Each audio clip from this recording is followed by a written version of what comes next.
Welcome back to the channel. This is the White's Fulton, which is their lower cost work boot. It's a little different than your typical White's product where you're going to get a stitch down construction and it's handmade and you get leather stacks.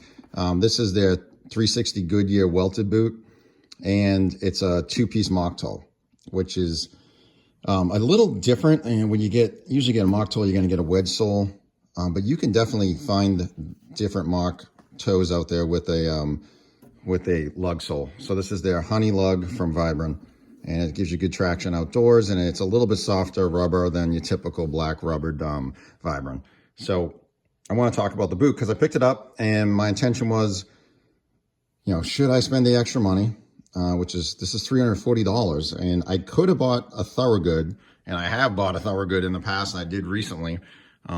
This is Thorogoods 1957 8-inch boot, right? And this is $260 roughly. And there's other options out there. Ariat makes one, Red Wing makes something, but this is going to run you about $80 more. So this is what you're getting with the extra cost. Ready? All right, so if you bring it up here, they give you a rubber midsole, a leather welt compared to a synthetic welt that you might get on a, like a Thorogood. They give you a cork filling instead of like a pour-on. So that's supposed to be better quality, right? And then they give you a leather veg tan footbed compared to a fiber board. And they do give you an insole to go in there on top of that leather.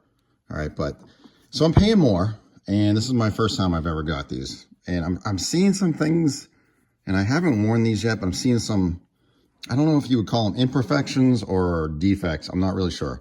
So if you look down at the stitching here, I get like this super tiny stitch, and then we get a little bigger, it gets a little crooked, and it starts to go around, and it goes around the back, and it kind of like, I don't know, kind of angles its way a little bit around, and I'm okay with that. I'm still okay with that. And then I get in here, and I'm like, this looks like somebody took a bite out of this thing. Like it looks like something happened maybe there into here where it meets, and the stitching gets really weird in here and kind of fuzzy, and it kind of creeps in deep on this welt, almost right into the storm section of it, right? And it leaves like a good amount that I'm kind of a little concerned, but maybe not super concerned. And then you get stitch, stitch, stitch, and it gets kind of clean again. And then it cleans up and it gets a little different out here. All right, now watch this one though. This was the one I got a little bit of a problem with, I think. All right, so I got clean stitching all around the leather welt, right? And then you start going on the inside here and it gets definitely a little weird. So you start, I don't know if you can see this, but see how this stitch almost jumped?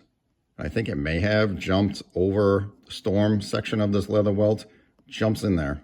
And then it almost looks like there's something in there, like I don't know, like a piece of leather stuck in there or fabric. I don't really know what that is. But it's not like what I would expect for a $340 boot. And then if you look at this stitch, this is a big stitch. We're talking not a 1/2 inch, but that stitch is probably close to a 1/2 inch.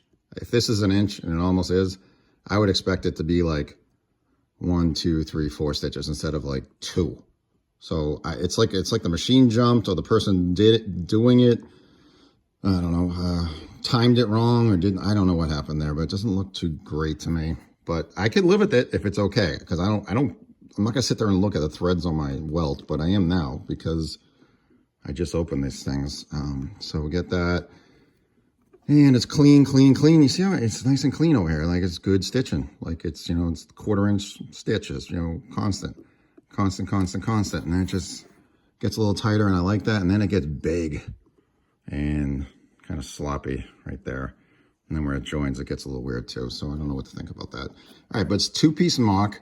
It's described as a full grain leather upper, water resistant. This is what I can tell you, in my opinion, this is what it is. This is a new buck, lightly sanded, oiled, and dyed. And that's okay, it's a work boot. Don't have a problem with that, right? But I can tell you this, I paid less for these and I'm not like a super Thorogood fan, this feels as soft as a pillow, like, and it's thick and it's really nice. This, you know, with more money spent, doesn't feel anywhere near like the quality of like Thorogoods, and I'm kind of surprised at that, especially at the price. But I don't care. I mean, it's a work boot, but I'm just pointing it out. All right, so let's take a look at the eyelets here. We got 1, 2, 3, 4 brass. We have a nice little, like a notch they take out of it, so you can kind of bend, which might work out good. 4 speed hooks, and then an eyelet right here up top.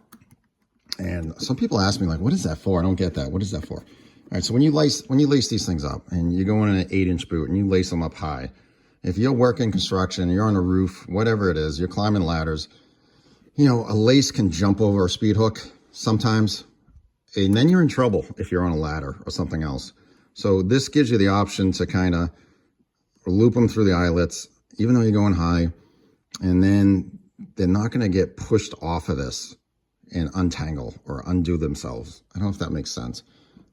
We get a padded rolled over collar up top, which is another thing you usually don't see in this price point, this segment. Usually you go full grain all the way up, in my opinion, with like a rolled over collar. Once again, I'll pull the Thorogood up here. A lot of the higher quality boots are going to go all the way up, and they're going to roll over a piece of leather onto it. So I'm not, they're okay. I mean, I don't know. If it's comfortable and if it's durable, I don't really care. I get my assist tabs in the back because, believe me, I am going to need these because this tongue is big. I can just show you this tongue. Tongues are huge, which I think I'm going to like that. It almost reminds me of the more expensive boots where they give you those huge tongues and you kind of fold them over and you do that. I don't know how I'm going to handle these because I don't know if these are quite big enough to actually fold over like you would on like a logger boot with the 1955 last. This has a 1972 last. It's a little different. And they're gusseted pretty high up, if you can see that. They do go high up, but it's not like a full waterproof boot. So it's, you know, I got to do a little work to get my foot in there, and I'm going to use these tabs quite a bit. If you look at the heel counters on these, they feel pretty solid, which I like, because I like some stability back there by the heel. I got triple stitch. I got 2 rows of double right there. And all the stitching looks pretty solid around the boot. I mean, aside from the welt, I think the stitching's spot on aside from that welt. Okay. Same thing with this one. You get the same thing. I will say this. Okay. I don't know if you can notice this. You see a little hump right there? This is the counter, the heel counter. It's almost like it's deformed and it kicks out a little bit. And that's going to be on the inside of my boot. I don't think it's going to be a problem, though. I don't really think that's going to be an issue. I don't think I'm going to have any issues with that. And who knows? I think there's cardboard in here, like a fiber board. I don't think it's elastic. Like if it's plastic, I could probably bend it in. I think it feels pretty hard. I don't think I want to push on it. But maybe once I stop wearing them, I get the heat of my foot in there and it starts to mold. It might actually, I don't know, might actually kind of form back where it's supposed to go. Not really sure. So two-piece mocks. I've had 2-piece mocks and I've had great luck with them, right? But I prefer the single piece because of the chance of splitting. And there's another guy I did a video, boot philosophy, and he had a tear in his. And he doesn't really wear his for work, which scares me because I'm going to be wearing these for work. I am going to hammer these things. I'm going to abuse them. I'm going to kill these things. That's because that's what I am. I'm physical, blue collar guy. Automotive work. I'll do construction. I do a lot of yard work. I do some hiking. I'm looking forward to that with the vibrant sole on the bottom. Knock my box over.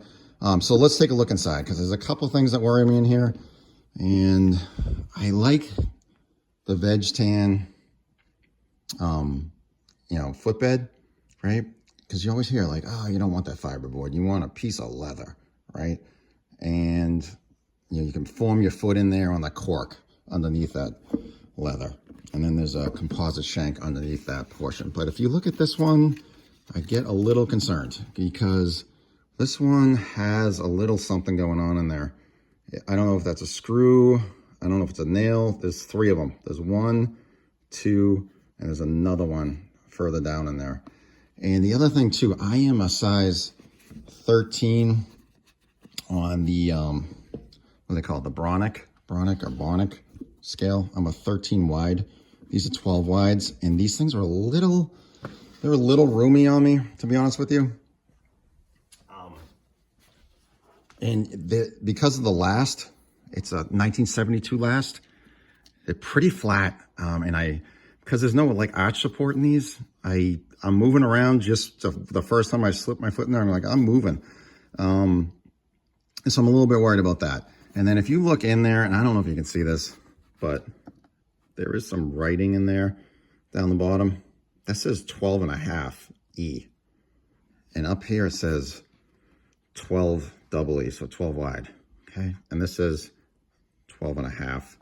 So I'm like, I don't know, is this a 12.5 or is it a 12? I don't know. I have no idea, but I think I'm going to be okay. I think if I get a different insert, I might be able to bump up some of my arch support, and I might not move around quite as much. I bought a pair of Perry Selects, which I'm going to end up returning, and those felt totally different when you put your foot in there.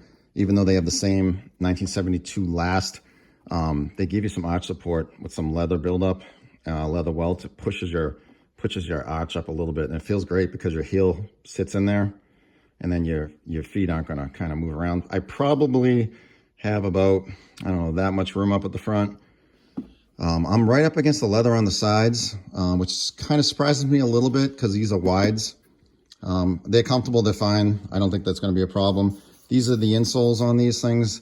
I would love these things because they don't feel super squishy, which I like. And they don't like flop down like you might get on like a Dr. Scholl's, like some of that rubber stuff where they just flops right down. The only thing is there's just nothing here for arch support. So I'm probably going to try to wipe my way through these. Maybe in a month or two, I might buy something better, go out and spend some money on a nice like orthopedic thing where I get a nice little bump up on my arch. But anyway, yeah, so we'll see how they do. 340 bucks. Not exactly cheap. Trying to get themselves into that segment. I am going to work these things. There's not a lot of videos out there. I'm going to try them on right now and close this video up. Yeah. I got a hardwood floor here. It's not going to feel like a cement floor that I normally be working on, but I got to say, there is some cushion. There really is. Like I don't feel like I'm sitting there on the floor. You know what I mean? Like it's not super hard. So that feels good. But yeah, I don't know. I'll put them to work and do a follow-up in 3 months, I guess.